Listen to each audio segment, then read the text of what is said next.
Nag-iihaw tayo guys. Ayan. Ihaw para may masarap na lamin. Siyempre. Nag-iihaw. Yan, naka-ready na iihawin ko. May bangus tayo. Siyempre, 2 pirasong hita lang yan. Para sa mga kids natin yan.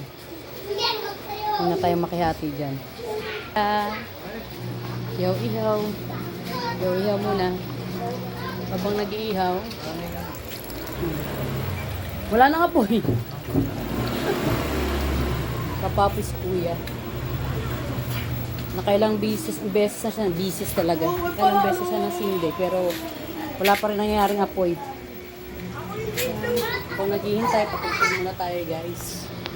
Patugtog. Kailang hugas muna tayo ng at rest day natin kaya may time tayo para sa ating mga kids. Yan, sige tayo nang kakantay. Patugtog muna. Ayaw mo mapuya. Ayaw mo po. Sunugin na yan. Yan, type lang tayo ng kanta. One. Kaya dyan, anong mga ulam natin ganyan, gabi.